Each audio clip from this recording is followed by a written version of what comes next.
আমার মাইজের ঘর আমাকে ঘর দুয়ার সব জ্বালাই সব পুড়ে গেছে সব পুড়ে গেছে পাইপ ভাগা রেখে পাইপ আমাকে ঘর দুয়ার সব পুড়ে গেছে আল্লাহ ও আল্লাহ আর একটু বসে আর একটু একটা বসা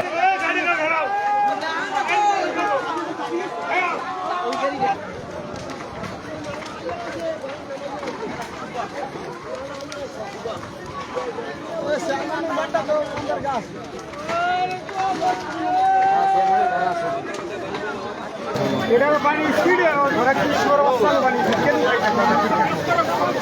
কিছু মার খেয়েছে হ্যাঁ কেমন ভাই মার খেয়েছে কারা আমতলি ফায়ার সার্ভিসের আমতলি না তালতলি ও তালতলি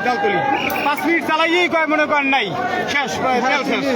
1.5 ঘন্টা পর্যন্ত বাজারটা সব জ্বলিয়ে যায় আর আই ঠিক করতে আচ্ছা আগুনের সূত্রপাতটা কিভাবে হয়েছিল বলতে পারে আগুনের সূত্রপাতটা প্রথম ওরা মনে করেন 5 মিনিট মেশিন 1.5 ঘন্টা পর্যন্ত আইয়া পানির লাইনই করতে পারে না পরে 5 মিনিট চালাইছে 5 মিনিট চালাইয়ে কয় তেল শেষ এটা কোনো নিয়ম তার জন্য রেসপন্সিবিলিটি নেই এই সমস্যা আমাদের আমি তো কোনো জবাব দিতে না যা বুঝতে তাই করে আচ্ছা আগুনের সূত্রপাতটা কোন জায়গা কার দোকান থেকে এখন তো সবাই এই জায়গায় সূত্রপাতটা কোথা থেকে শুরু হয়েছে কেউ ওরকম দেখে না হঠাৎ করে দেখতেছে আগুন জ্বলতেছে এইভাবে কয়টা দোকানে পর্যন্ত পড়ছে 20টা পড়ছে 20টা মিনিমাম 20টার মতো 15 থেকে 20টা মতো ফায়ার সার্ভিসের দূর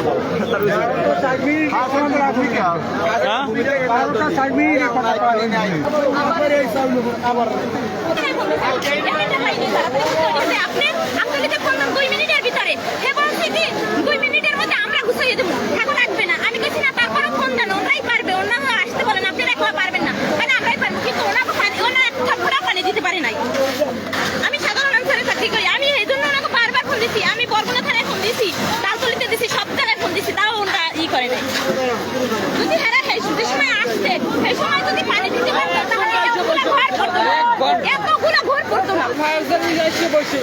এখন পানি তেল নাই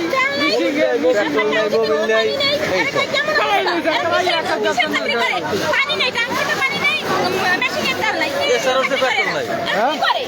পেট্রোল নাই তারপর কি হয়েছে এর বোতল লই দৌড়ে আমতলি থেকে মেশিন আসছে তারপরে এই পানি দেওয়া হয়েছে আমতলি থেকে মেশিন আসার পরে পানি দিয়েছে কিন্তু তালতলিতে কেউ পারে না পানি দিতে আগে তো দাবি করছে তারপর এসআরওতে মনে হয় 10 মিনিট আছে পেট্রোল নাই তোমার দোকান গেছে বাড়িঘর আমার বাড়িঘর দোকান পাট আমার সব গেছে ঘর না আমার মাইজের ঘর আমাকে ঘর দুয়ার সব জ্বালাই সব পুড়ে গেছে সব পুড়ে গেছে পাইপটা ভাগা রেখে পাইপ আমাকে ঘর দুয়ার সব পুড়ে গেছে আল্লাহ ও আল্লাহ আর একটু বসেন আর একটা বসান 11টার দিকে হয়েছে 11টার দিকে ফায়ার সার্ভিস আসছে কয়টায় ফায়ার সার্ভিস আসছে 11:30টার দিকে 11:30টার দিকে আসার পর তারা ঠিকমতো পানি দিতে না পানি দিতে তাদের দুটো মেশিন নষ্ট ছিল এবং তেল ছিল না তাদের তারপরে দিতে পারতো 10টা মিনিট পানি দিলে প্রত্যেকটা করতে কি যেতে এরা আওয়ার পর 1 ঘন্টা টানা মনে করেন আগুন জ্বলছে কোনো কাজ হয় না গো তেল নাই অথচ তেল নাই পানি ওঠে না আর কি কয় ফুটবলে চেক দেয় না পানি ওঠে না যদি 10টা মিনিট মনে করেন পানি দিতে পারতে এই একুল অতিরিক্ত 5টা 7টা দোকান তার এগুলো ঘর বাড়ি সব সেভ করতে পারতে আপনারা এই বয় তো নির্দেশনা দিয়েছেন তো উল্টা যে পাম্পটা বসাইতে ওই জায়গায় আচ্ছা ফায়ার সার্ভিসের যে গাড়ি আছে সেই গাড়িতে কি তেল থাকবে না মেশিনের জন্য তেল পর্যাপ্ত থাকবে না অবশ্যই কেন তেলের জন্য কি বন্ধ হয়েছে হ্যাঁ তাদের তেলের জন্য বন্ধ হয়েছে পর্যাপ্ত অনেক লোক বলছে ময়লা না তারা তেল ছিল তো টমটমে করে তেল নিয়ে আসছে আরে টমটমে করে তেল নিয়ে আসছে টমটমে করে তেল নিয়ে এসে তারপর তাদের তেল দিয়েছে তারা তেল ভরে রাখবে না কেন ওটা তো আমাদের তো সবসময় পাম্প ফুল করা থাকে তারা তেল না থাকার কারণে টমটমে করে তেল নিয়ে তারপর তাদের তেল দিচ্ছে আমরাও তালতলি থাকতে থেকে যখন দেখতেছি যে ওখানে আমরা শুনছি যে পরিবারিয়াতে আগুন লাগছে তখন আমরা তারা 999 ফোন দেওয়া হয়েছে এবং ফায়ার সার্ভিসের ফোন দেওয়া হয়েছে বন্ধ ছিল কিন্তু পরবর্তীতে 999 ফোন দিয়ে তাদেরকে জানানো হয়েছে তারপর আসছে কিন্তু তারা আইসা কাজ করতে পারেনি, তাদের মেশিন নষ্ট হয়েছে, না তেল নেই, তারা কাজ করে না। কিন্তু আমতলী ইউনিট আসার আগেই এদিকে দোকানগুলো পরে সরকার হয়ে গেছে, মানুষের সম্পদ নষ্ট হয়ে গেছে।